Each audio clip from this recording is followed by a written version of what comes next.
Right, so let me introduce our panel this evening. I'll go from my right. So first of all, we've got Robbie Taylor. Robbie's a PhD student with myself here at Cardiff University, and he's looking at the IRA's kind of commercial bombing campaign in rural and urban areas, and how that linked to civilian casualties, or how it tried to avoid civilian casualties, etc. So that's Robbie.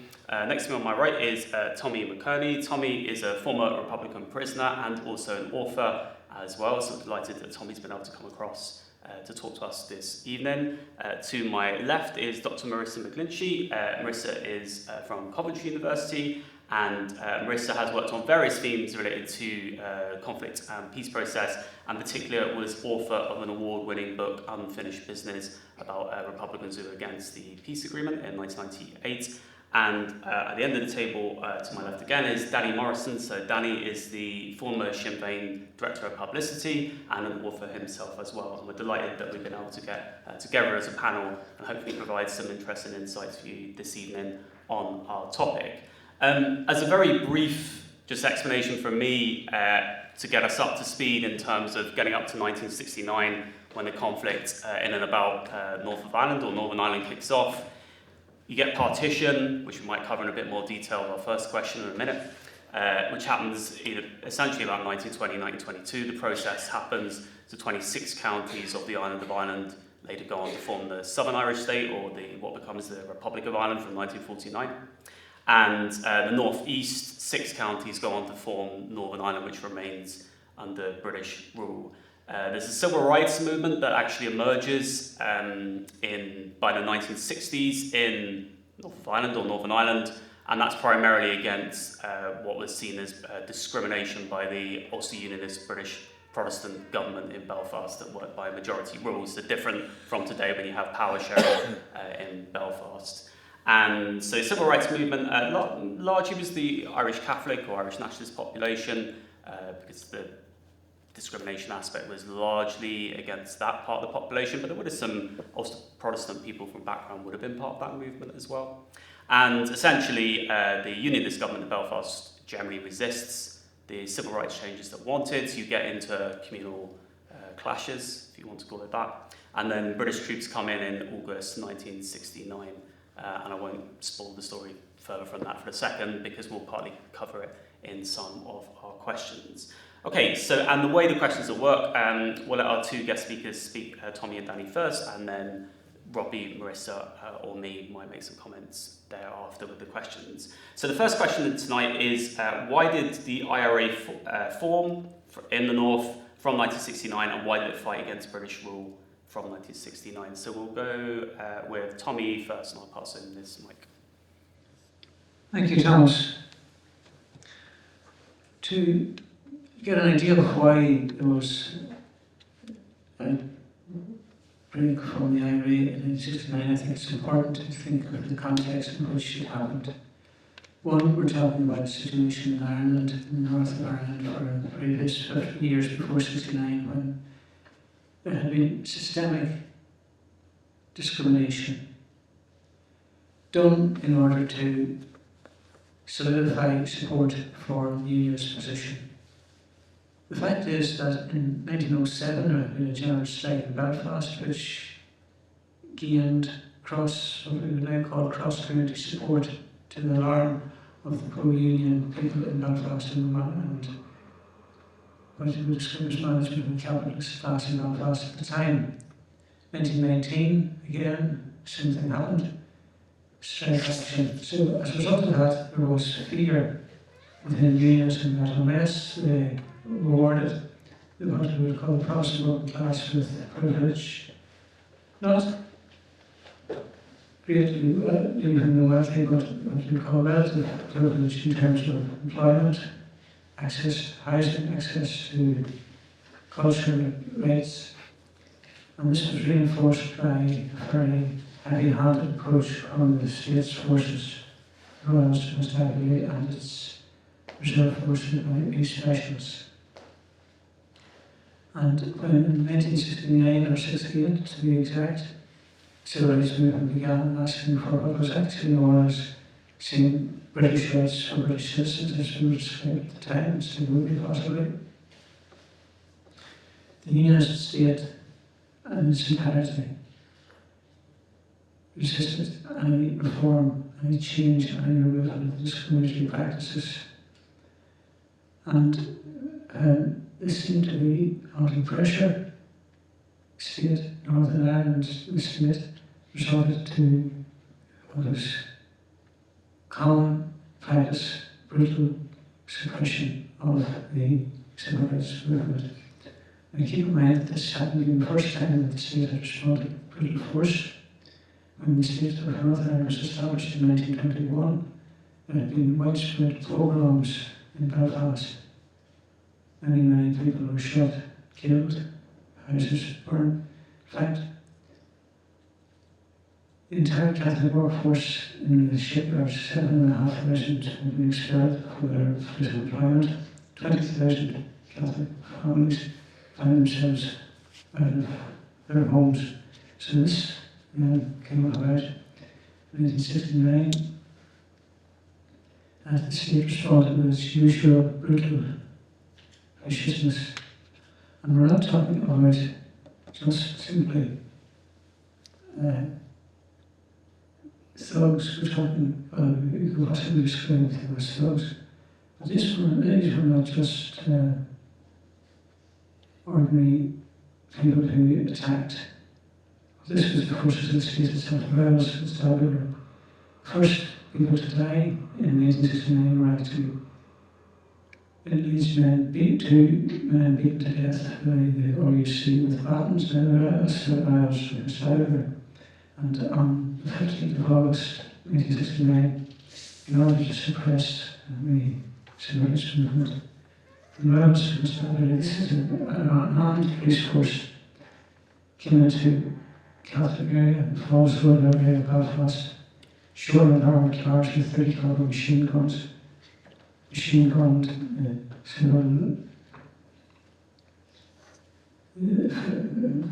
flats area, Davis Flats, shot dead a young boy, 9-year-old, sleeping in his bed, and caused him through the wall, and also a British soldier home on leave from Germany. The first British soldier to die in coalition period of conflict in the north of Ireland was shot by rebels in Stromboli. So, because there was obvious fear, terror, entire street in Catholic area of the Falls Road, Bombay Street was burnt by unionist bigots, in his case, a young lad, 14 years of age, attempting to help inhabitants evacuate, was shot dead. There was a need, seen clearly need for defence. Keep in mind that in no society we may depend for defence against that type of atrocity by the police. This time, the police were leading the assault on Catholic areas, Belfast, which led to clear need for defence beyond the state. Now, Ireland has a tradition of insurrection movements, and the only organisation with a history and a tradition and record of providing that type of underground resistance was remnants of the Irish Republican Army.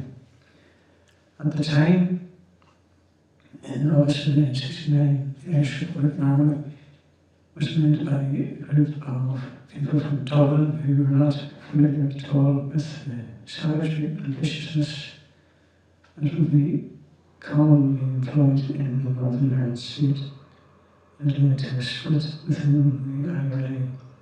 Now, in some ways it was defined as a left-right split, which was not accurate. Actually, it had more to do with the efficacy of defence, and I think when I just mentioned the speaker out of her city, there was an accusation made at the time that the Dublin leadership of the area had sold all its weaponry to the Free Welsh Army, which actually wasn't true. but it was widely reported at the time.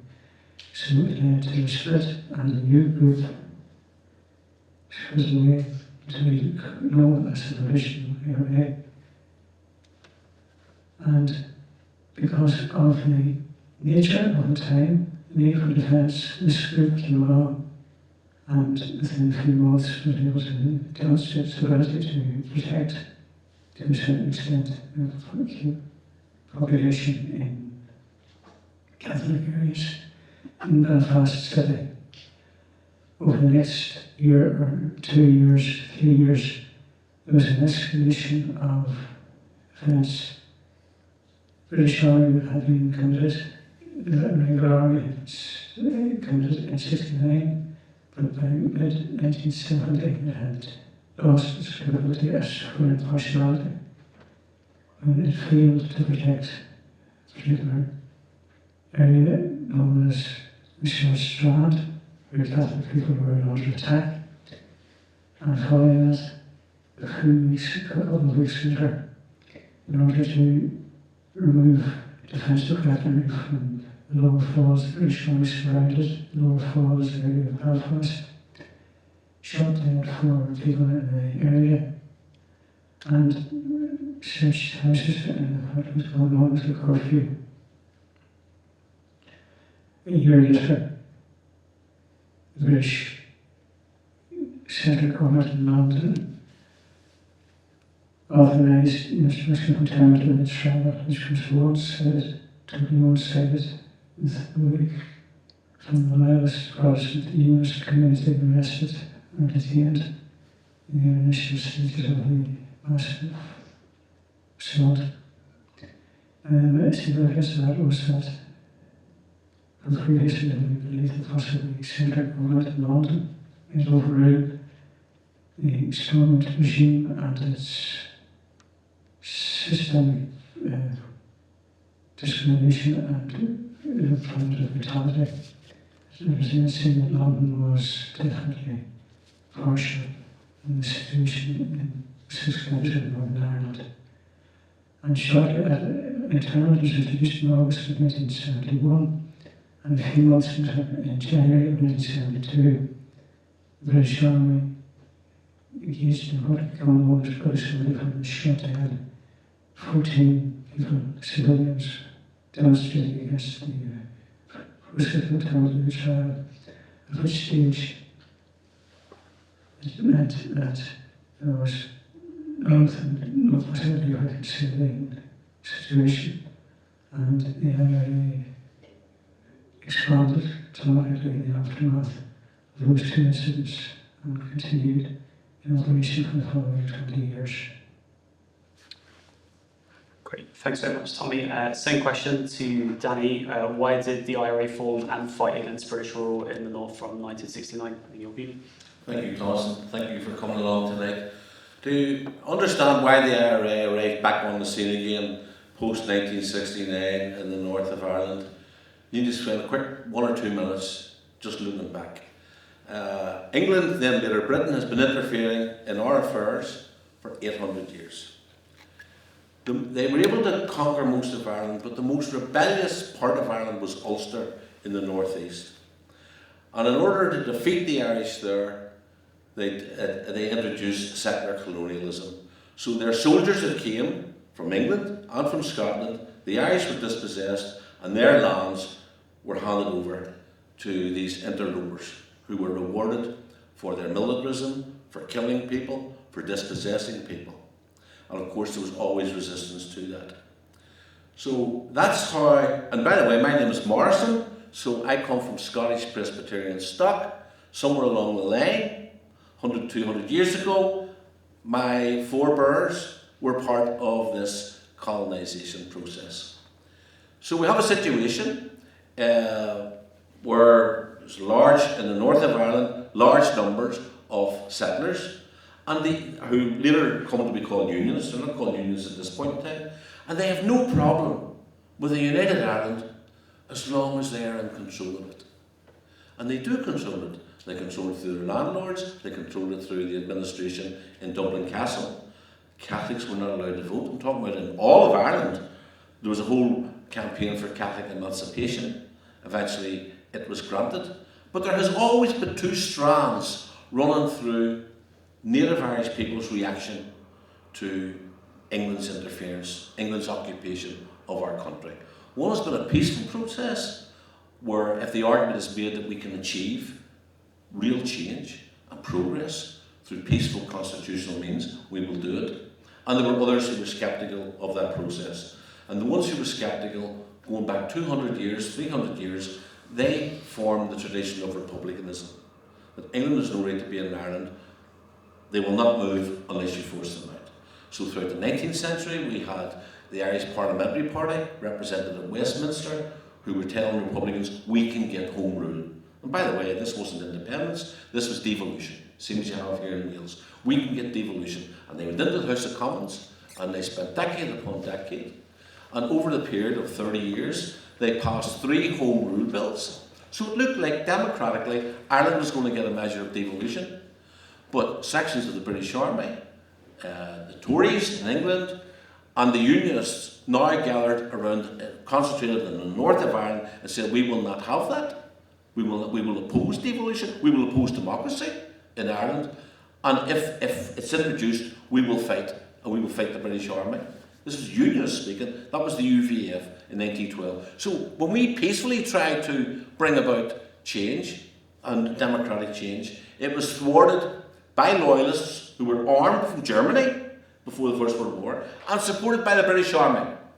Senior members of the British Army at their main camp in Ireland, the Curragh, signed a letter saying, we will not move against Ulster, we will resign our commissions. So you had this conspiracy against democracy, and that explains why in 1916 Republicans rose in Dublin. So that eventually emerged into an armed struggle, a war of independence. After the First World War, there was an election in December 1918, and Sinn Fein won 73% of the vote, the seats in Ireland. They declared a republic. They set up a parliament, which Britain immediately declared illegal, shot dead its elected representatives, interned others. And then Britain, with the Unionists in the north of Ireland, partitioned Ireland, divided up Ireland, and handed to the Unionists in the north absolute power, absolute control. The criteria for the boundaries of the state was a head count, a sectarian head count. It was because Ulster, and it was the Ulster Unionists who decided they were not having home rule for Ireland. Ulster consisted of 9 counties. But when they did their homework, they realised that if they included Donegal, Cavan and Monaghan, that within 10 years, because of the higher Catholic birth rate, demographically, the Catholics would be able to democratically vote this new state into United Ireland. So they ditched their brethren in those 3 counties and concentrated on 6 counties. And it was born in a baptism of fire. So immediately they tried to drive out the Catholics of Belfast. 500 people were killed. Thousands were driven from their homes. Even Unionists who were sympathetic, Labour-type people who were progressive and sympathised with the nationalists, they were put out of their jobs as well. They were burnt out of their homes. On 2 occasions, my grandparents were chased from their homes. So from the inception, the Northern Ireland state was not democratic. Now, the King of England, when he opened the Belfast Parliament, it said that there had to be measures to protect the nation. First of all, we were a majority in our own country, and now we're a minority in an artificial state in our own country. Proportional representation was brought in order to give the nationalists, who were Catholics, some sort of representation. The first thing the Unionist government did, after trying to drive the Catholics out, they banned proportional representation. The next thing they did was every area that had a nationalist majority, they redrew the boundaries, they gerrymandered, so that an area like Derry, which had a 2/3 majority nationalists, the 1/3 Unionist minority, got elected more councillors to the council, and for 50 years they decided where houses were built, where industry went. Not only was that not enough for them, but they then introduced what was called the businessman vote. So, for example, because Unionists tended to be more prosperous than nationalists, they tended to own most of the shops. So in the shops, every shop that they owned, they got 2 votes. But in a Catholic family, were say the mother and father and 4 children who were of voting age, the children were given a vote. So in this way, they skewed things. In this way, they ensured, because there was no houses built for nationalists, because there was no jobs given to nationalists, they ensured that despite the fact that we were a minority, we made up a majority, 66% of those who immigrated, who went to Australia, went to England, went to North America, went to Canada. And in this way, they hoped to keep control in perpetuity. As the Prime Minister said, we have at Stormont a Protestant Parliament for a Protestant people. So throughout all of those decades, we weren't represented. The national tricolour was banned. You weren't allowed to speak Irish. You weren't allowed to march. Loyalists in Orangemen could march in West Belfast. We weren't allowed even to march in the centre of town to celebrate St Patrick's Day. Our music wasn't on the radio. Our sports wasn't broadcast by the BBC. And it all came to a head in the 60s as a result of us being influenced by the Martin Luther's Black Civil Rights Movement in the United States and by the students' movement in Europe in 1968 in opposition to the Vietnam War. So again, even though, as I said to you, there was these 2 strands running through our community, if it could be achieved peacefully, constitutionally tried, but every time it was tried, peacefully and constitutionally, it was thwarted. So there was always, from 1916 onwards, an IRA in the background. And occasionally, throughout the history of the North of Ireland state, the IRA would attempt, rather weakly, because it had no means of defeating the Unionists, but now and again it would occasionally attack barracks, engage in attacks on border posts.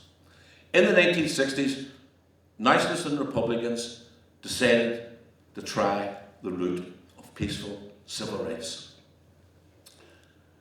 Every march that was organised, solicitors would go along to the police and say, we're walking from here to here, through a nationalist area, by the way, not into unionist areas, because we do not want to offend our neighbours.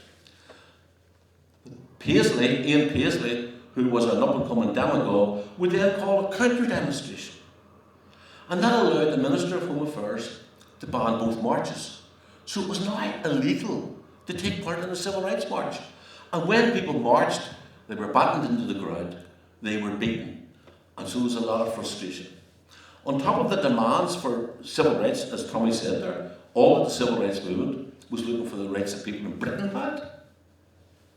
The civil rights movement was crushed, beaten, but inside the Republican movement, people were warning, every time we have tried to bring about change, and they'll be able to show at the time of partition, before that 1912, when the UVF and the British Army said that if Westminster democratically votes for Home Rule, we will oppose it, we will fight against it.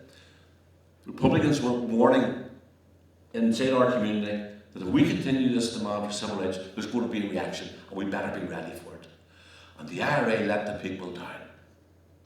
The IRA that existed, the leadership back in 68 and 69, despite being warned this was going to be a reaction, they did not prepare to defend nationalist communities. And so on the 14th of August 1969, the RUC and the Loyalists invaded our areas, burned thousands of people out of their homes, killed a number of people across Belfast.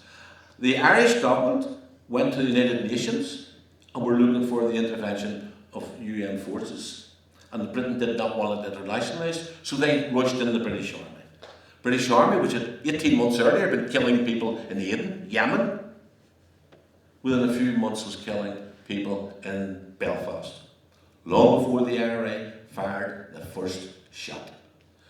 So in 1969, we put up barricades to defend ourselves. British Army came in, we welcomed them because we weren't armed, but in behind the barricades a new IRA was being rebuilt. At this stage it was only being built for defensive purposes, in case the area was attacked. The area that had suffered the most in the pogroms of August 1969, the Falls Road, where people had been burnt out of their houses, people had been shot dead in their homes, by the state police, by the IOICHP. And by the way, there's never an inquiry. There's never a call for justice. And in fact, according to the media, according to the British government, violence doesn't begin until the IRA starts shooting, years later. So in June 1970, the British Army surrounds the Falls Road and it gasses the people. From helicopters, it fires CS gas into the Falls Road. They shoot dead 5 people, they wound about 30 others, they arrest 300 people. The first journalist to be killed in the Troubles is a Polish photographer from London whom the British Army shoot dead in the Falls Road. But you wouldn't know that from the propaganda in the British press that you read about the conflict. So in response to this violence, Republicans started to argue, we are not going to get our civil rights until we get our national rights. And we're not going to get our national rights until we remove Britain from its interference in our country. And that has always been the problem. The way they created unionism, the settler colonial community, the way they armed it, financed it, divided Ireland for it, in order to control this little piece of territory. And it is an injustice. If there is a way of resolving it, peacefully, triggering with constitutional change, fair enough. But that has never been the case. And so the British government and British forces were the biggest cause of violence in the north of Ireland. And the IRA's response to that, in turn, was an armed struggle. Now, of course, it was not, in terms of what the IRA did, was no constable things happened. In Birmingham, where it planted bombs, 22 people were killed in one night. And that's what happens in terms of conflict. But to understand why the IRA came back upon the scene in 1969, just study the sequence of events. And you will see that it was the British government supporting sectarian rule in the north of Ireland against my community, which was the cause, ultimately the cause of the conflict, and wasn't resolved until 1998, when the British government finally was forced to negotiate with Irish Republicans. Thanks very much, Danny. Same question to Marisa again. So why did the IRA form and fight against British rule in North of Ireland from 1969? Thanks, Thomas. Yeah, I mean, both Danny and Tommy have talked about the civil rights movement and their demands, and they were very, very reasonable demands. As Danny said, people were if Catholics are being told that they're equal British citizens within the UK, then they're demanding the same rights. They're demanding their civil rights around housing, jobs, and other areas of discrimination. And so there's a massive what-if question in terms of the civil rights demands, and if they had have been granted, if they had have been met, I think history would be quite different now. And so I think the violent suppression of the civil rights movement and the very reasonable demands for equality, the suppression of that really led to a lot of unrest and anger, and that then eventually led to people joining the Republican movement or the IRA.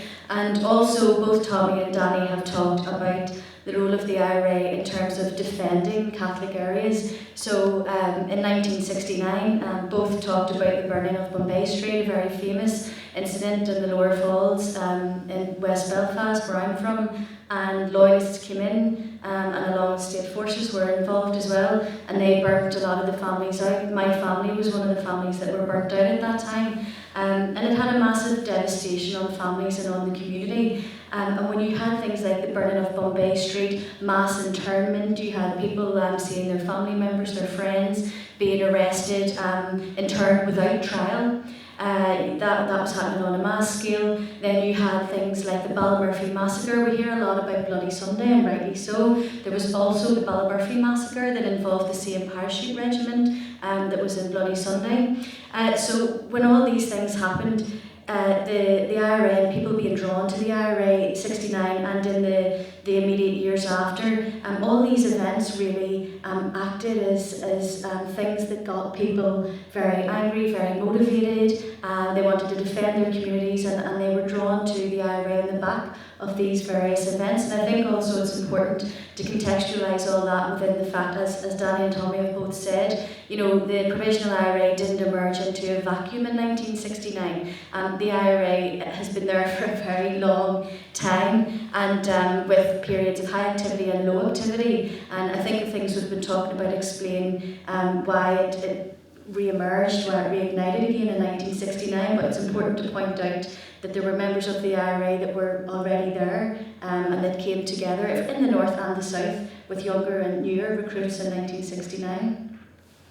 Great, thanks very much, Marisa. And Robbie, do you have any views you want to share on this question? Yes, so I would split this into two distinct questions. So firstly, why did the IRA emerge as a significant force? And secondly, why did the IRA continue to fight throughout the conflict? So to answer the first question, I'd argue that the experience of discrimination within the Northern Irish state made more prominent by uneven allocation of the resources of the welfare state between Catholics and Protestants, fueled the Catholic civil rights movement, which created an atmosphere of confrontation that made the IRA increasingly relevant. So identification with the Catholic community in terms of a not unreasonable sense of discrimination and the need for communal defence were key motivating factors for those who joined the IRA at that time. And then to answer the second question, there are sort of two different views. One being that the IRA used continued violence as a negotiating tool to prove their capability and willingness to continue to fight indefinitely until a acceptable compromise agreement was reached. Or they believed that victory was achievable through continued violence and therefore continued to fight until it became clear that they were in a stalemate situation. Great, thanks very much. I'm not going to add pretty much nothing else to that because I'll be covering the same themes as our panel, and I'm in concurring and agreeing with people, certainly in terms of why does the IRA form and fight against British rule in Northern Ireland from 1969. It's a combination of long-term, short-term factors for me. Long-term, which we talked about, Tommy, Danny, Marisa have mentioned, and Robbie, like going back in time partly as well, like on what Republicans would have seen as the undemocratic nature of partition. And there's examples of that, say like counties Tyrone and Fermanagh are put into the Northern Ireland state, but yet at the time of partition they actually have Irish Catholic majorities. But I think then, of course, in other areas, what we were talking about, the effects of discrimination by the Ulster-Unionist devolved government in Belfast. And I would say with that, it's not that, my view on that would be, it's not the British government, I think, would, and no one said that here, and I'd be in agreement with that, the British government were telling unionists don't need to discriminate, they chose to do that. But I know certainly, if any of you are in my class, you're going to be, so I hope I'm not spoiling your first seminar conversation at the end, which is about, okay, who's to blame for the outbreak of the conflict? But I think, certainly my own view would be on that is, and I use an example, if the Senate today passed an act banning, it wouldn't do this, but this is hypothetical. If it banned all people with blue eyes having employment, Westminster can shut that down tomorrow. They have the power to do that. So my point with that with the British government is, there was certainly, particularly members of the Labour Party in the 50s, 60s, we see, they were raising questions about the discrimination going on here in Northern Ireland. And the British government said, look, that's a devolved matter. It's a devolved matter for Belfast. So, the British government, in my view of that, could be held responsible because they could have intervened earlier with the discrimination to stop that. And then obviously we talked about the civil rights movement, but when the British Army enter, it's these particular standout indiscriminate actions. So things like internment without trial, we talked about Bloody Sunday in 1972 as well, that then just drives further recruitment into the IRA overall. Okay, so my second question, and we'll start with Danny this time round. Moving forward 10 years, really, from the start of the conflict, could you talk about the hunger strikes and their effect on the conflict from 1980, 1981? The hunger strike, two hunger strikes, 1980 and 1981, were probably important event in 20th century Irish history since the 1916 proclamation. There's absolutely no doubt about it. Again, the British government was responsible for it. As it did with in America, where George Washington was considered to be a criminal. Anybody who opposed British rule in India and Kenya, you name it, or South Africa, the word terrorist hadn't been invented until late 19th century, but that's the word that they subsequently used. Terrorism, criminals. They attempted to criminalise Wolfe Tone, the founder of Irish Republicanism, after he was arrested, and he refused to accept. He took his own life. There have been examples throughout the 19th century of Irish Republican prisoners refusing to accept being called criminal because Britain has attempted to make criminal the fight for Irish freedom. Did it around the world, did it here. The first Irish hunger striker, Thomas Leahy, died in September 1917, demanding to be recognised as a POW, the same as British soldiers who were caught during the First World War in France or in Belgium. That was the first hunger striker to die. The most famous hunger striker to die was Terence McSweeney in England in 1920. And that fast made international headlines. Again, he was demanding, in this case he was demanding his release, but it was associated with the fact that he was also saying that his arrest was political. It was a political offence and political prosecution. And incidentally, Ho Chi Minh, who was a student in London in 1920 and worked part-time in a hotel, wrote home to his mother that a nation that produces people like this will never be defeated. So there's been a history of hunger striking against attempts by the British government to criminalise our struggle and our volunteers. In 1971, when the British government introduced internment, and I was interned when I was 19 in Longkesh, we had political status. So we elected our own staff, who dealt with the governor of the jail. Now the British Army surrounded our cage where we were held with sentry posts, and they raided us every 2 or 3 weeks looking for tunnels, for wire cutters, bolt cutters, etc. But we wore our own clothes, we were entitled to visits. I did A-level English while I was in Longkesh.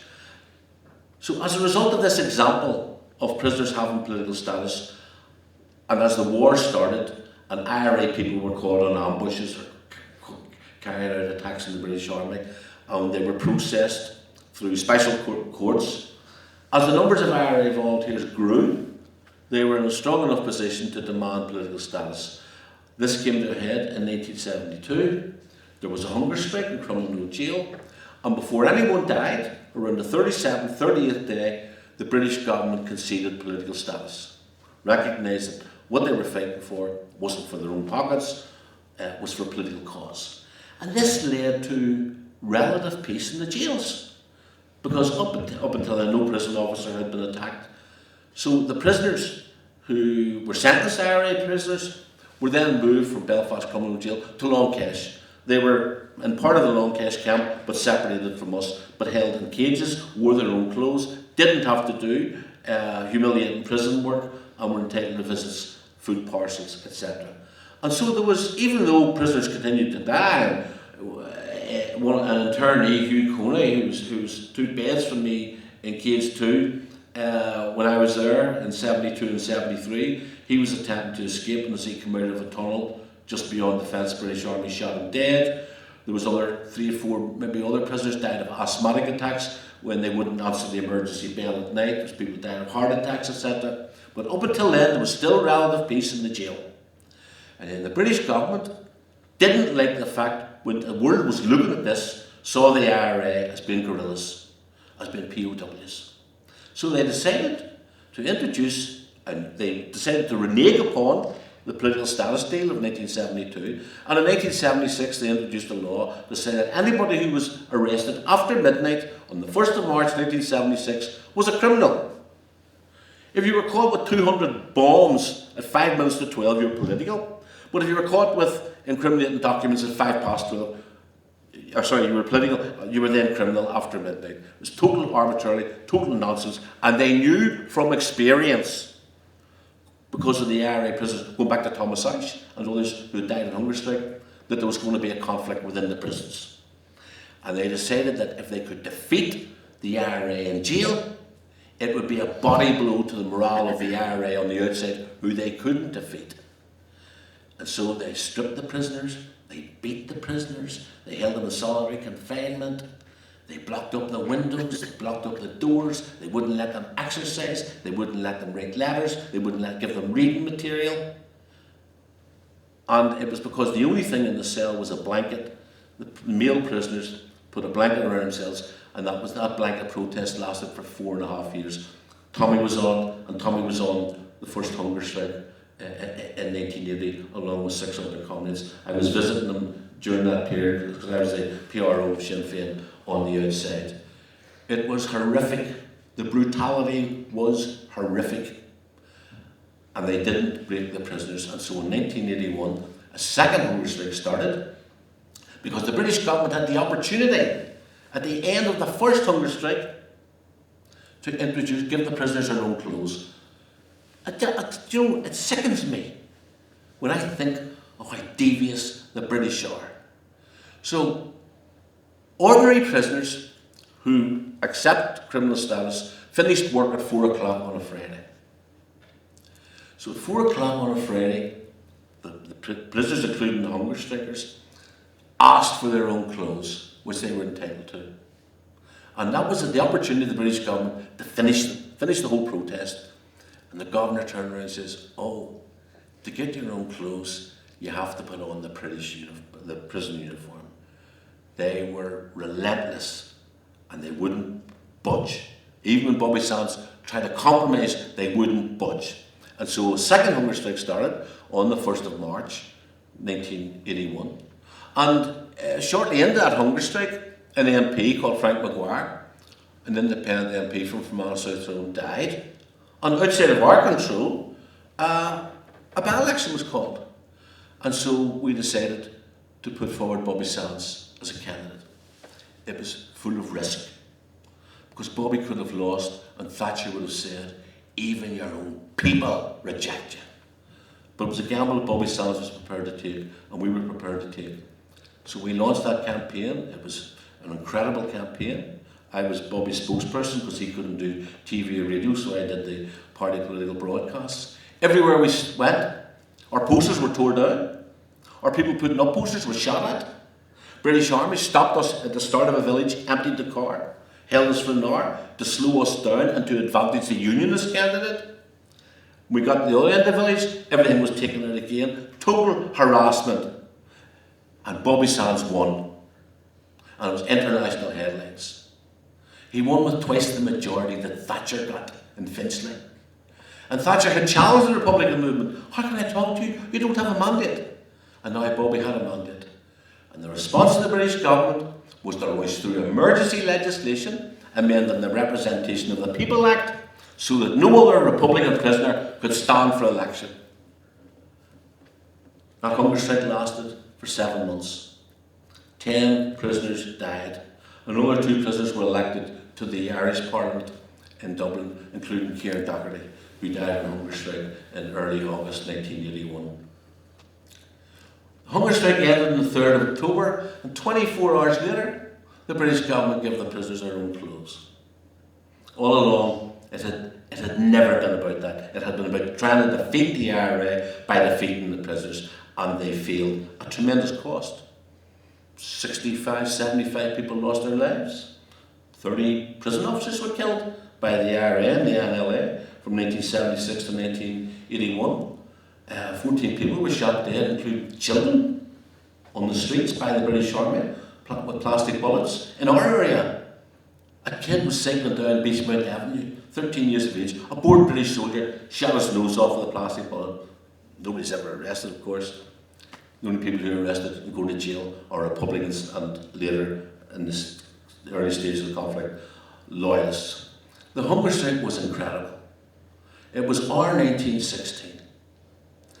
In the passage of time, it gets bigger as things go on. So it is just huge. Yes, I think it was Marisa mentioned the fact that, you know, as a result, lots of people wanted to join the IRA just as they did after Bloody Sunday.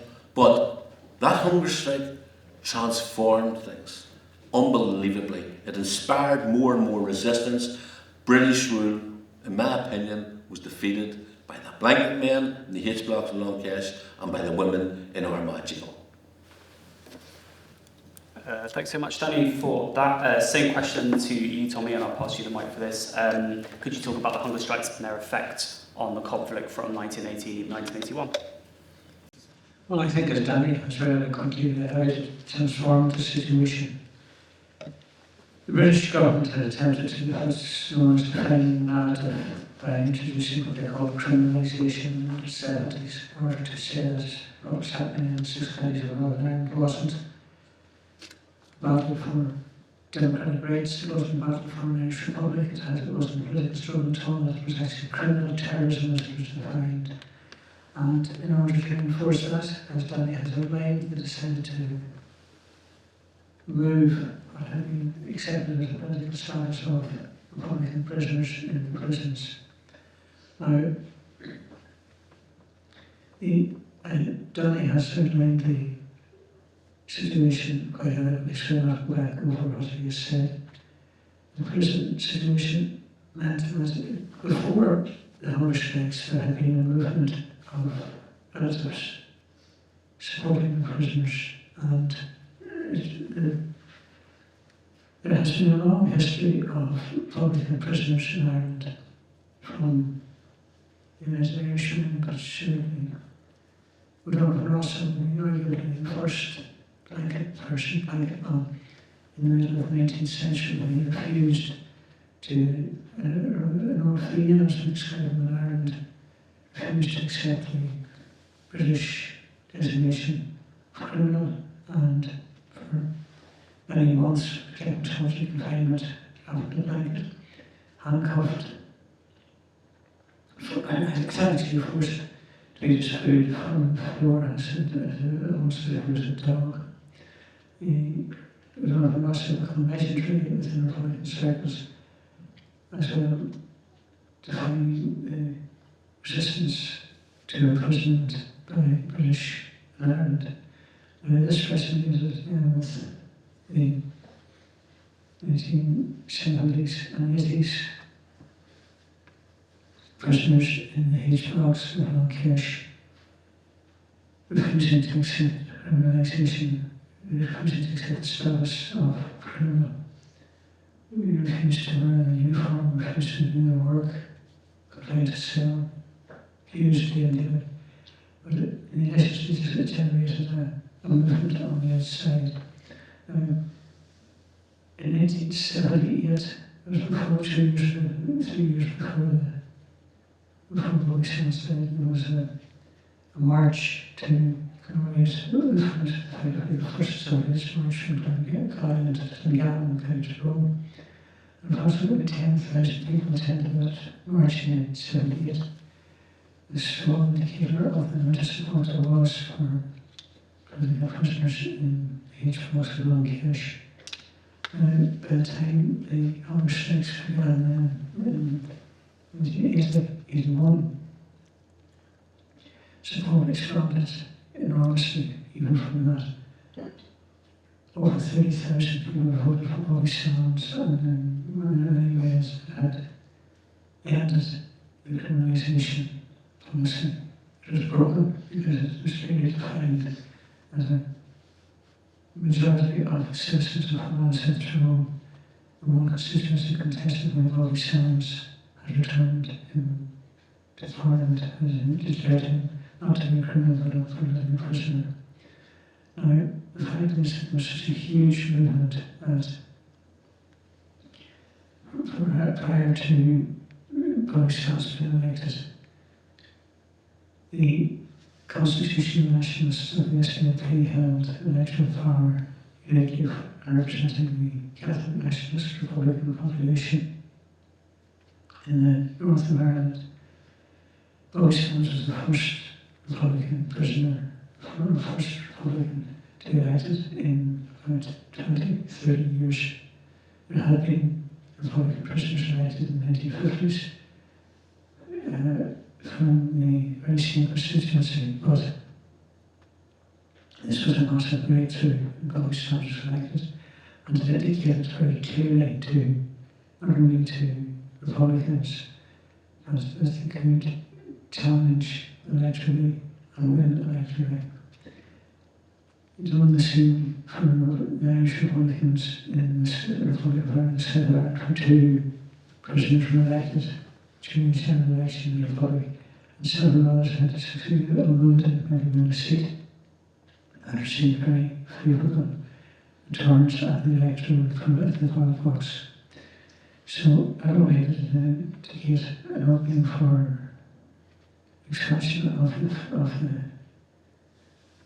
zone for Republicans in Ireland, but it also indicated, I think, very clearly to the British state that it was a situation they couldn't hope to win.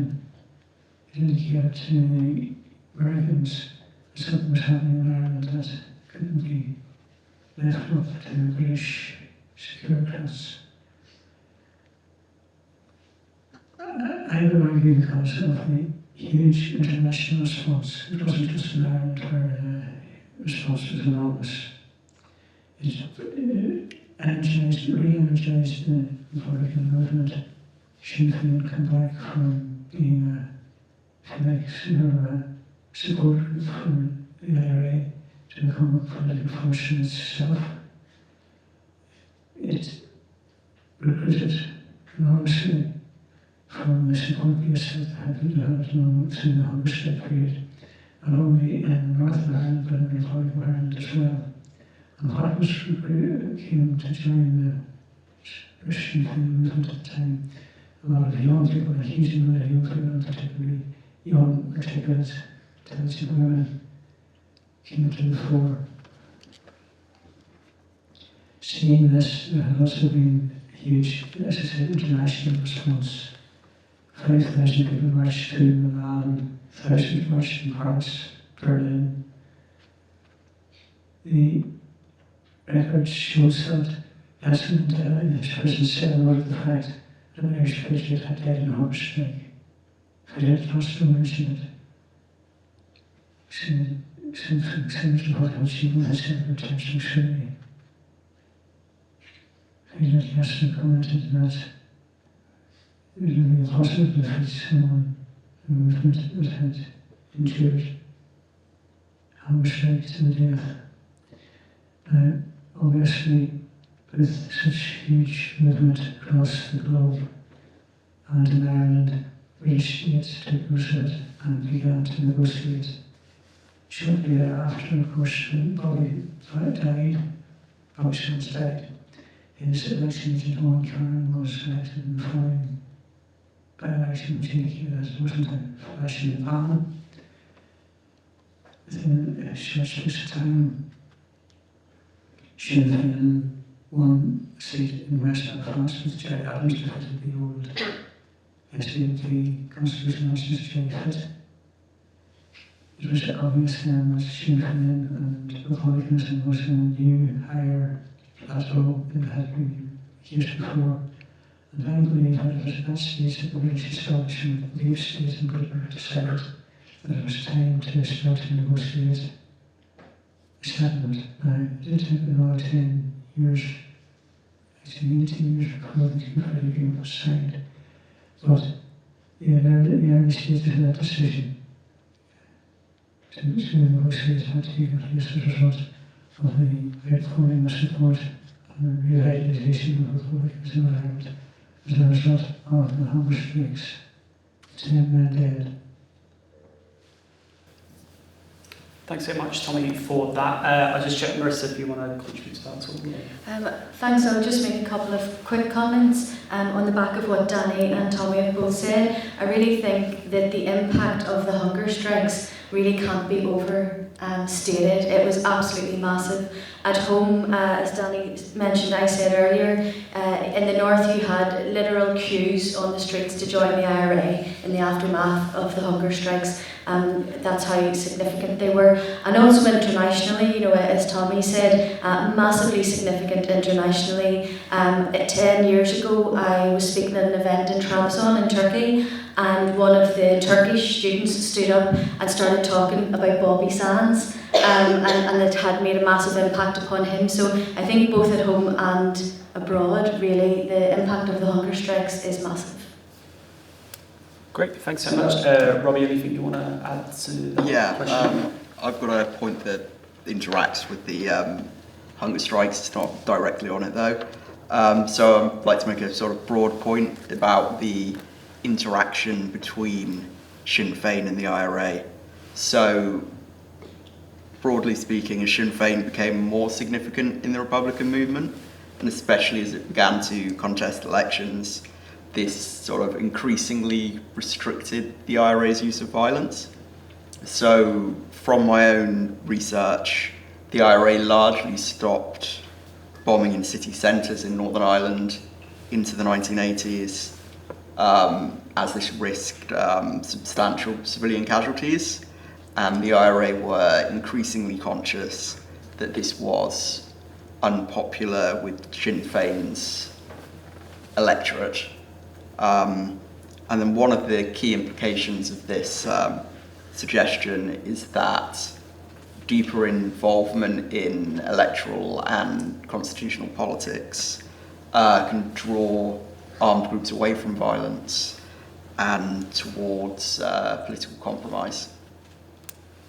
Great, thanks very much. My own comments really quick on this. I think, I agree with particularly Tommy and Danny's accounts of Marisa and what Robbie was saying. Like, it did have a transformative effect, I think, on the course of the conflict thereafter, by having the Republican movement stand in elections, whether it's in the Republic or in the North or in the UK general elections. Roughly what you see after Sinn Fein starts getting into democratic politics and elections is during a conflict, it's roughly winning about 35 to 40% of the, what we'd call like the Northern Nationalist vote in North of Ireland or Northern Ireland.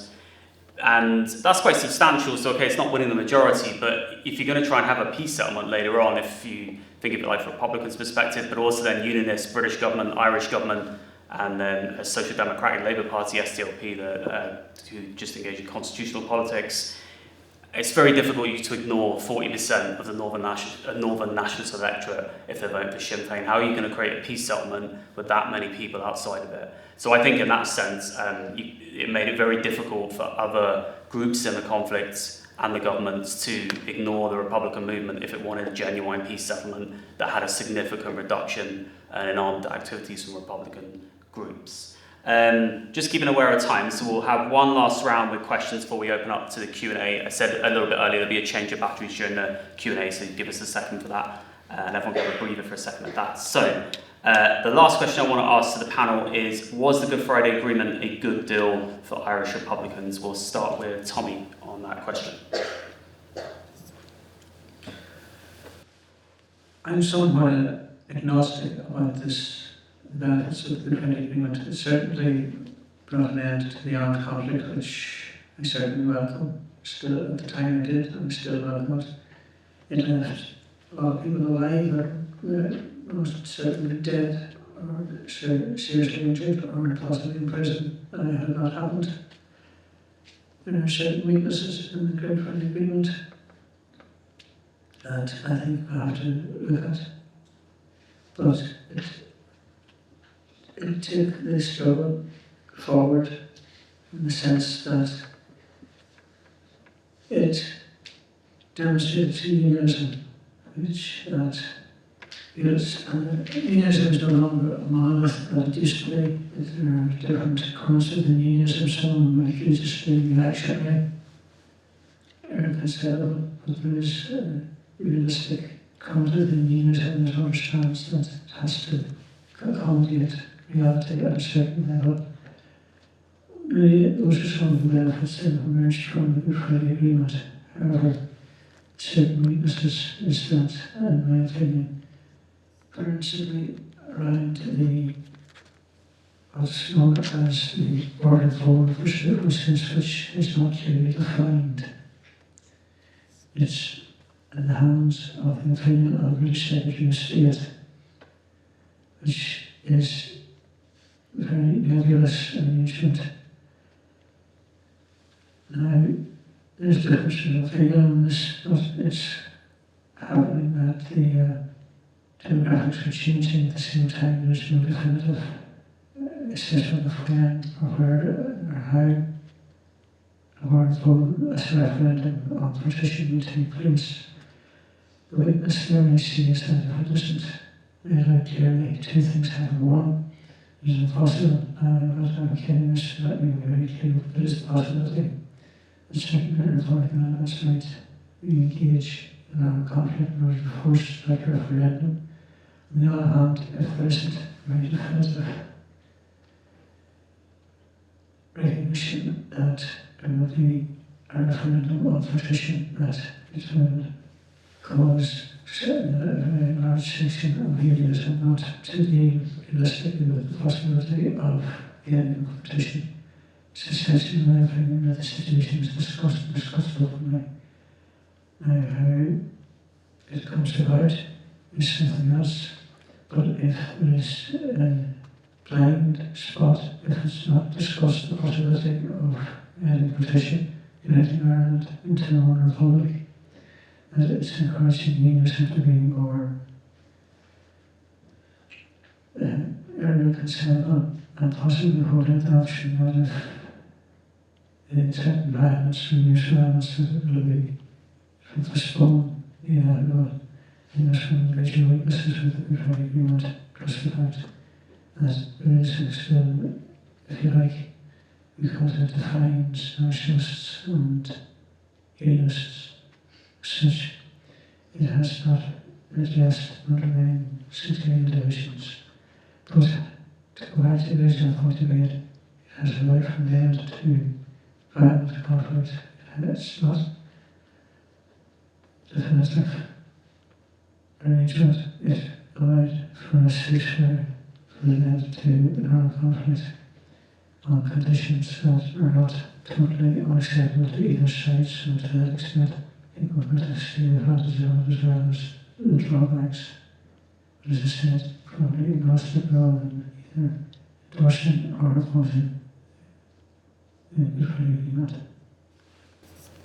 Great, thanks very much, Tommy. And Danny, same question. Do you think the Good Friday Agreement was a good deal for Irish Republicans? Well, I was in prison whenever the IRA called a ceasefire in August 1984. I remember going back to my cell and just crying with relief and hope, crying for all those people who had lost their lives. What you also have to understand is that there's no other organisation or protagonist of the conflict in the north that ceasefire more than the IRA. The IRA ceasefire in 1971, twice in 1972, again in 1974, throughout 1975. British Army never ceasefire, IUC never ceasefire, British government never ceasefire. So the reason why we were interested in peace was because we were getting killed and our community was suffering and our people were going to jail. So, I mean, we've always been interested in peace talks. When the first document was published, a scenario for peace by Sinn Fein, I was involved in drafting that up in the 1980s. And we were denied. Even when I was elected to the Assembly in 1982, a year after the hunger strike, Ken Livingstone invited Jerry Adams and myself to London for peace talks. He was the chair of the Greater London Council because the British government wouldn't talk to us. On the eve of my visit, I was banned from entering England for the next 14 years. If I had come to England and speak here, I'd have got 5 years in jail. People don't realise the degree of repression. So we have always been interested in peace and in negotiations. The big truce in June 1921, when Jerry Adams and others were flown by the RAF to London for peace talks with William Whitelaw, who was the then Secretary of State, and others, that would have been brilliant if the British government in June 1972 had recognised the right of the Irish people to self-determination. But they didn't. They didn't. They denied that. And that's why the conflict went on so long. So we were committed to a long war until the British government tried every other option and realised that it had failed, and we had to be involved in talks. Now, it was a huge gamble when the IRA ceasefire and went into talks, because Sinn Fein wasn't the major party representing the licensed community. We always knew that the constitutional SDLP, John Hume's party, and whatever government was in power in the south, would never be as ambitious in its demands as we would have been. But we had to take that risk, and our ambition was circumscribed by the paucity of thought and ambition that they had. Lack of ambition and lack of imagination. But we went into it. And it's not the end of the story. It's a work in progress. It is an experiment. And often the unionists, particularly the DUP for the first 5 years of it, who refused to engage with Sinn Fein and didn't engage with Sinn Fein until 2007, they're on a journey as well. There's a learning curve for all sides. So what Tommy says is right. People are alive today who would otherwise have been killed in that conflict. So we're on the right course. I no longer feel vanquished. I am not the second-class citizen I was when the Orange Order marched on the Falls Road and waved the Union Jack and played God Save the Queen. We weren't even allowed to look out the door. Our community is really, really confident, to the extent that Gregory Campbell of the DUP and the MP for East Derry says, oh, the Catholics are getting everything, Republicans are getting everything, we're second-class citizens, which is not true. We're involved in democracy and equality. And the test is whether unionism is able to escape from that supremacist mindset that Britain gave it by partition in Ireland and by making us second-class citizens. They need to rise out of that. And if they can rise out of that, then we can build something in the north. But the way I look at it, this is only part of the process. Ultimately, we want to unite Ireland. Ultimately, we have to get rid of the British presence, British interference. We still have, what do you call him, Ben, the current Secretary of State.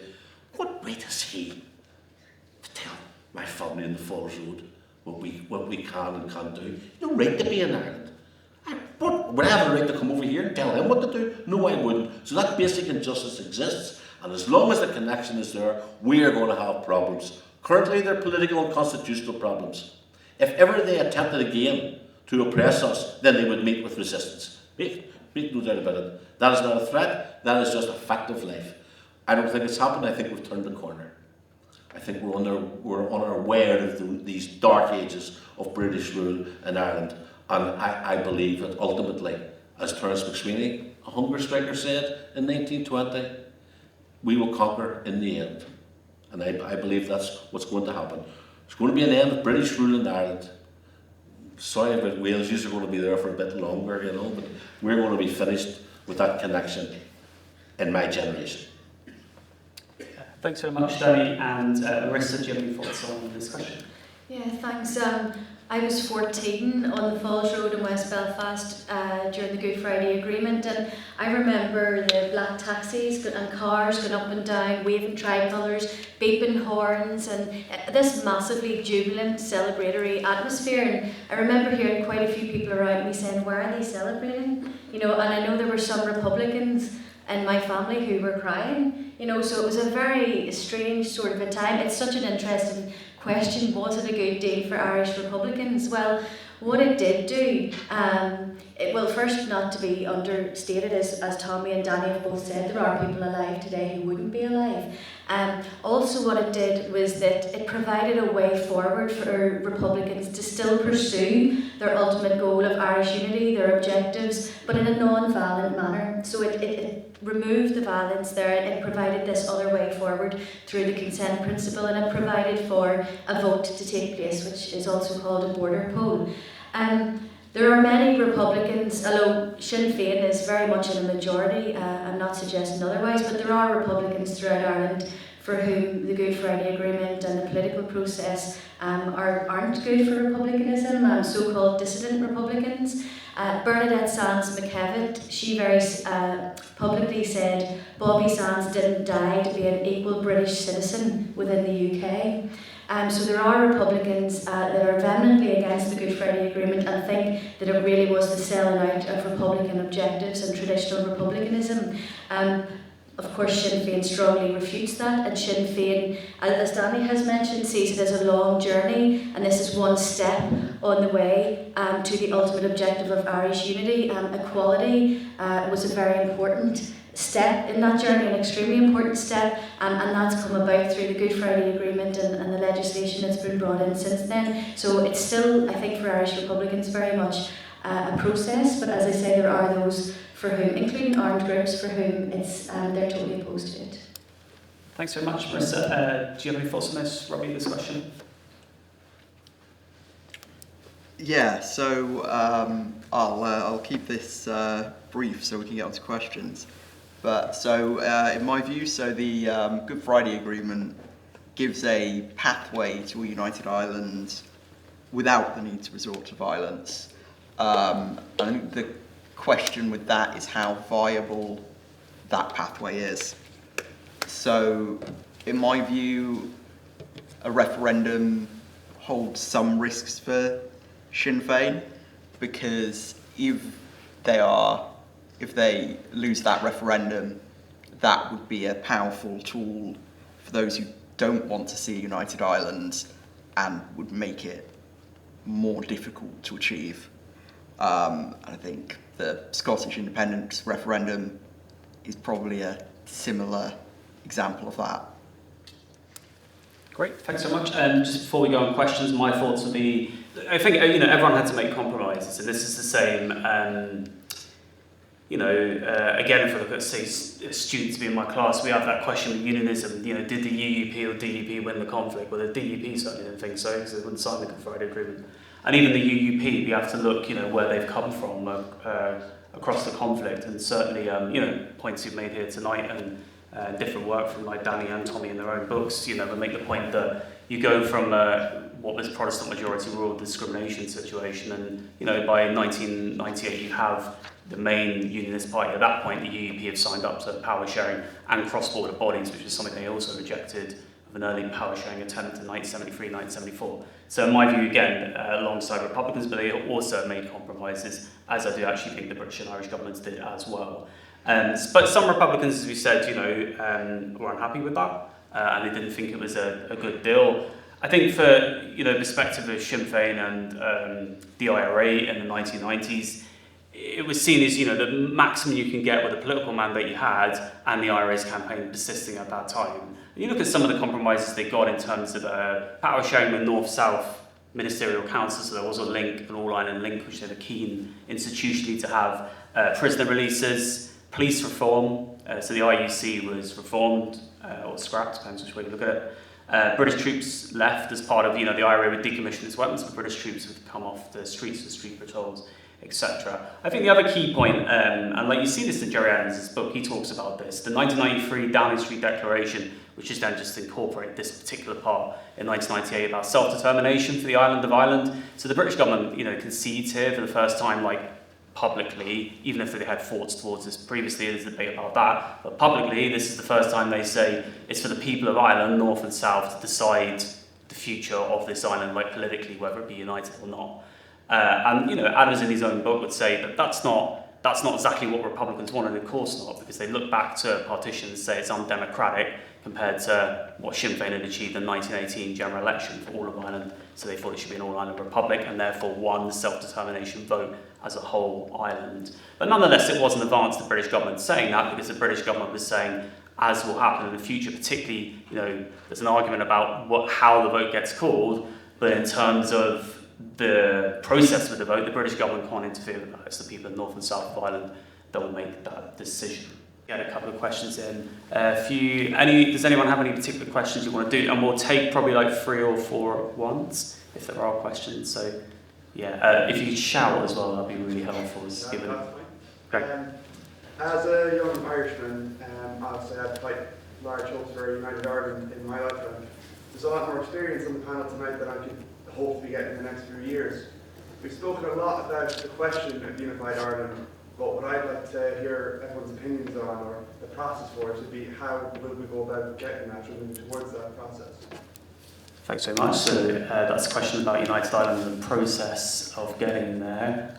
I was just wondering how would maybe we move towards a future of United Ireland, maybe how would the problem of maybe unionists, how would they be maybe accommodated in the United Ireland maybe?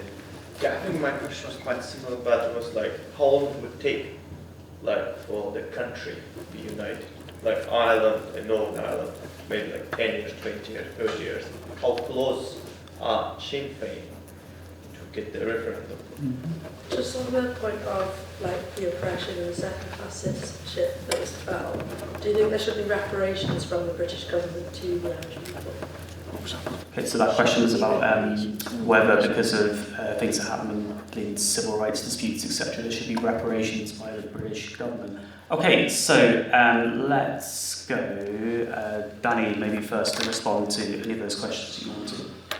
Okay, so was one about the process of getting the United Ireland? How would unionists cope in the United Ireland? How long will it take? And the question of reparations. I don't know the answer to any of those questions, to be honest, but I do know that we are certainly on the right path. The fact of the matter is that the DUP, the largest unionist party, backed the hardest of Brexits. Theresa May's proposals, for a backstop and for Britain to remain in some form of harmony with tariffs in the EU would have kept the North and Britain on an equal footing. Instead, the DUP went for the hardest of borders for this very reason.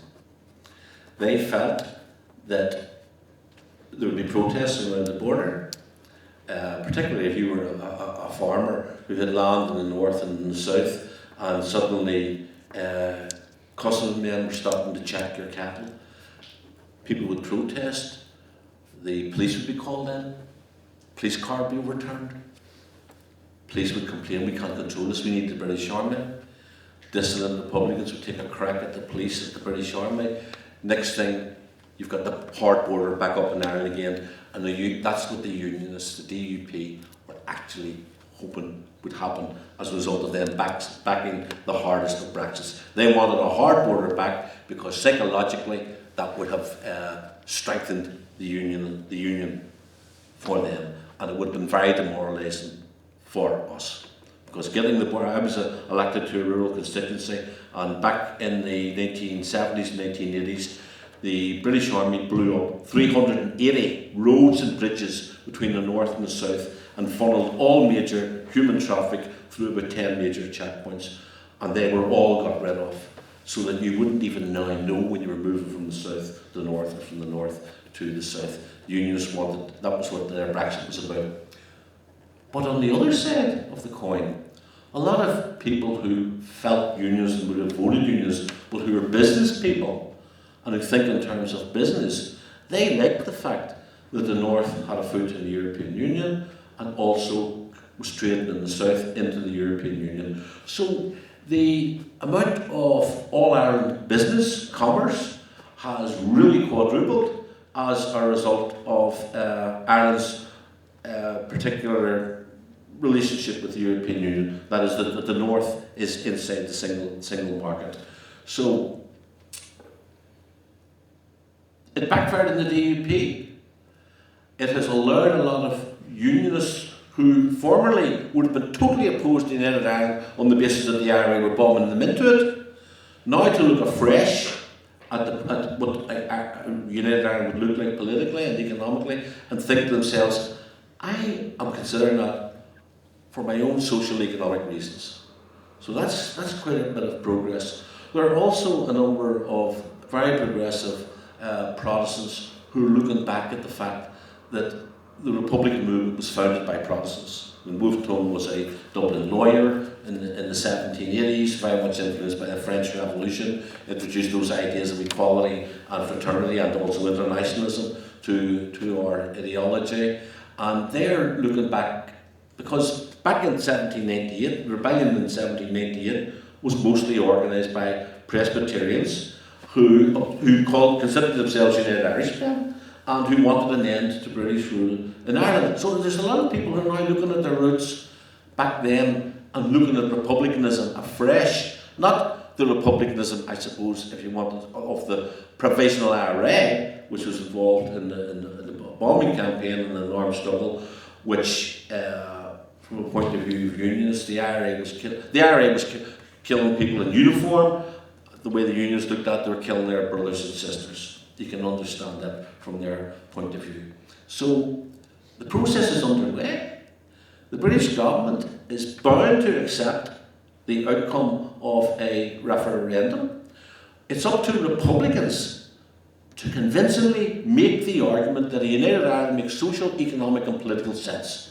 We have to produce the argument, because very few people are going to vote for poverty, but they're going to vote for an improvement in their lives. We've established peace, now we have to establish economic equality. So that is a challenge which is ahead of us, and which is ongoing at the moment. You know, my problem is, and I've said, and I could wrote an entire book about this, the Southern establishment, which was established by Britain when they partitioned Ireland, because there was a civil war in the south of Ireland, and those who, with Britain, established the Free State, that Free State mindset is still there, and one of the speakers there mentioned Ireland, when they were referring to the 26 counties. This is what the Southern establishment parties try to do. Ireland to me is 32 counties, it's one country. There is the 26 counties, or as it became in 1949, the Republic of Ireland.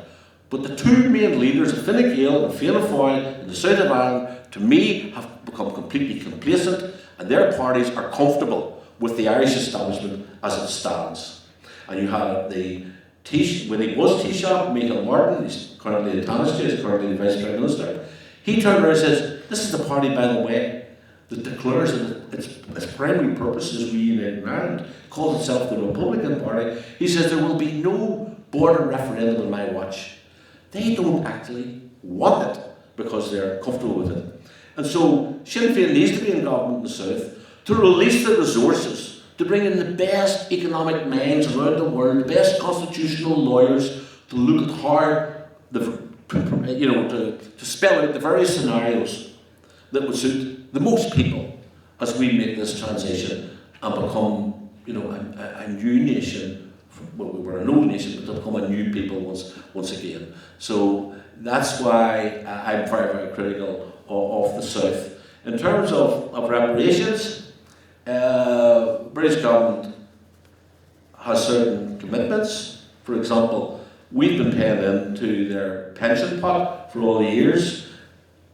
There has been, especially Tories, a few years ago hinted that, that's nothing to do with us, the pensions have nothing to do with us. They would renege on that. But they would have to, there are commitments that they would have to make to make it work. Otherwise they're going to poison the relationship between the two nations forever. So, as far as I'm concerned, we've a peace process, McKearney is no longer vanquished, we have a pathway, we have a work in front of us in terms of convincing people about the social, economic and political merits of it. That is achievable, it's doable, and if we can release the resources to make the argument even more persuasive and clear-cut, then we can move a lot of unionists in that direction. I have a number of friends who are former RUC and former British soldiers. They've all got their Irish passports, and they've said to me, Danny, if there's a referendum, people vote for United Ireland,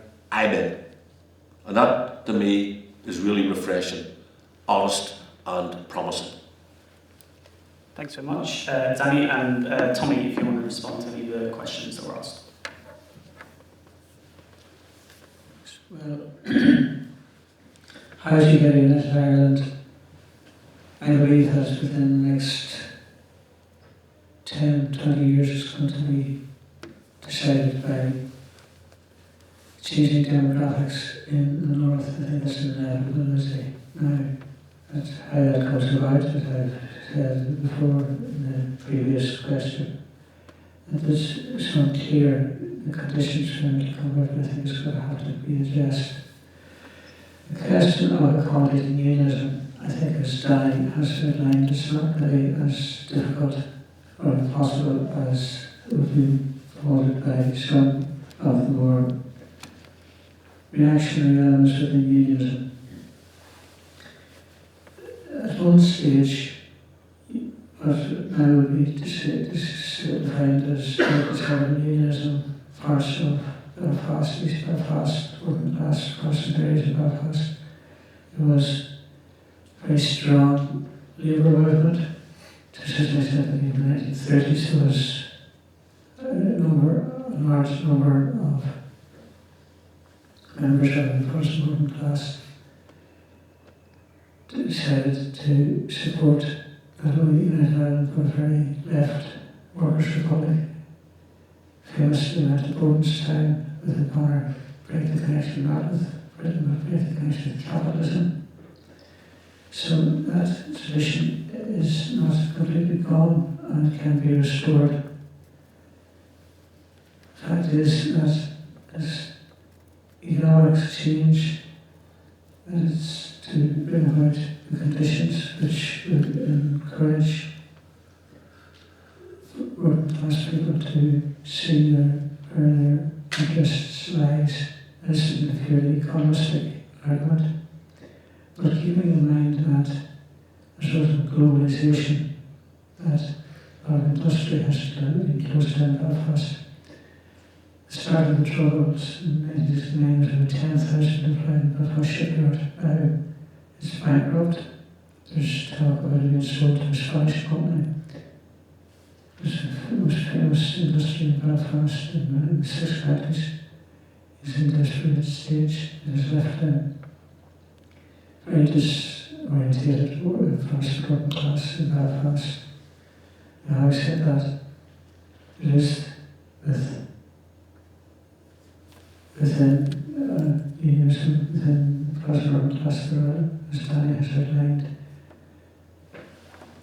there are people willing to accept the fact that if majority changes, we will accept it. I've actually heard several members, big members of the largest organisations say that while they don't necessarily favour United Ireland, then if voted in favour of any petition, they will accept the democratic decision. Some of the people from the most hardline unionist loudest areas of Belfast heard them say that. So there is room for optimism. Now, in terms of integrating unionism, at the moment, the deputy leader of Fine Gael, that's the right-wing group in charge in the Republic of Ireland at the moment, the deputy leader is Presbyterian from County Monaghan, and her grandfather actually signed the Ulster Covenant. That lady is now, I heard her describe herself as a proud Republican in Belfast in 2016.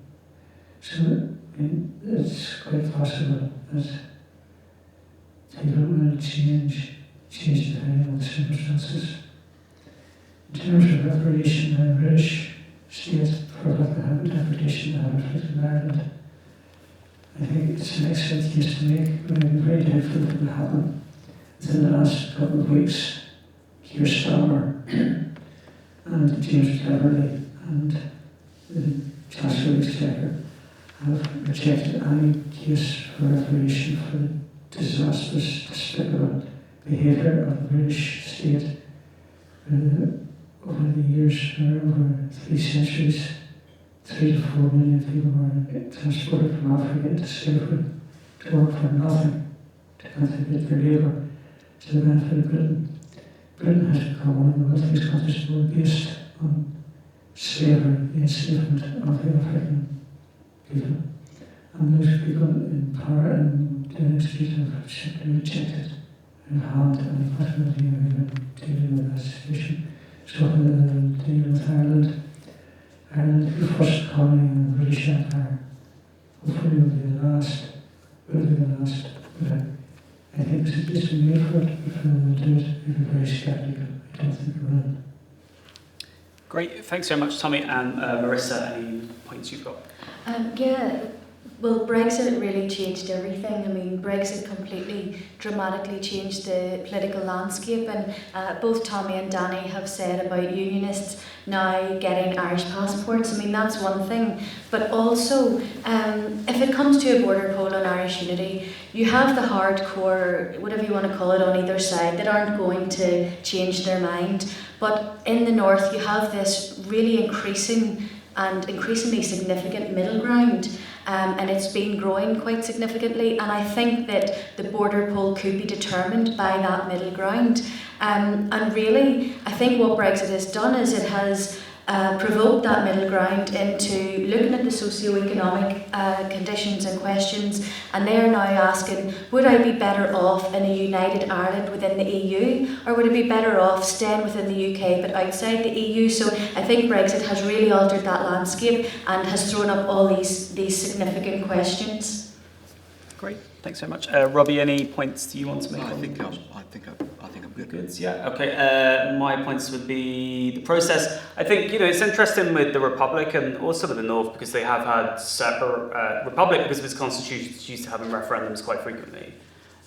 So I think linking to United Ireland debate, and I'll get on to whether I think it's going to happen in a second, but people would be quite used to like two-stage processes. I know from chatting to some people in the Ireland's Future group that looks at debates about unification, what form it would have. There are some parallels like in Europe. So Greenland is separated from Denmark and it's been doing it over a 10-year period, like what they call like rolling independence. So I think it definitely would be like a stage process. You'd have like first stage is, do you want unification, North and South? I think then what you'd end up with in say 10 years after is the discussion about, okay, which form of government you want, which form of economy you want. And in some respects as well, I think that would be the interesting part because if you look at the parties in the North, the main representatives of nationalism would be, centre-left or left with Sinn Fein, the SDLP. Fine Gael and Fianna Fáil, we've had various points tonight from the panel. Yeah, I would see them as like right-wing. Certainly socio-economically, yes, or centre-right. So that will be interesting because I can see the nationalist parties, North and South, can come together in terms of do you want unification, but hammering out those points in terms of what's the healthcare system going to be, what's the socio-economic system going to be, I think there'll be quite a disagreement there, and including obviously Sinn Fein representatives of the Republic who take a more left wing on that. So I think that would be interesting. On the point about unionism, I remember when I was in Galway University for a while, and I remember someone, I can't remember the figures, I can't remember exactly what the poll was, but there was a poll done amongst unionists, and it asked the questions, this was like 2016, if there was a United Ireland and you didn't vote for it, what would you do? And I think it was like a majority of 60-70% said they would accept it, and you try and get the best deal possible for your community. But there was 25-30% who said we'd resist it. Now, it wasn't clarified what did that mean, but yeah, there is the prospect, I think, that potentially some loyalist paramilitaries are still hanging around. They may well resist it. The point for me with that is there have been discussions, particularly again, the division between the nationalist parties, maybe mainly North and South of Sinn Fein, more connected with the Northern view, about, should there be like a super majority needed, and so changing what was given in the Good Friday Agreement, there'd be 50+1. Like my own view on that is that shouldn't be done. Because of the fact that you can't then say, well, the peace terms are this, and the parties that have signed the peace terms then change them because one side, says they don't like the fact that they might not get their constitutional preference anymore. I think it would be a difficult issue potentially to handle, but I think partly that might explain why there'll be a kind of a staged process over a number of years. The first vote, do you want it? The second vote, what form of government do you want, etc. About the oppression thing, just echoing what the panellists said, exactly what Tommy was saying this week. The British government's resisted it in relation to like the slave trade and reparations for that. So there's no way I can see them doing that. And the other point with that is even if they did say, okay, we might consider that, unionism would probably oppose that. So then there'll be this division between the British government and unionists on that, but I don't see the British government doing that anyway. Okay, so I don't want to keep anyone longer from home or food or whatever your plans are tonight. I just want to thank the panel again, Robbie, Tommy, Marisa and Danny, very much for their contributions and for yourself spending your time overtime if you like. Hopefully it was enjoyable and you got something out of it as well. So Jochen Val and Nostar, and good night to yourselves as well. Thank you.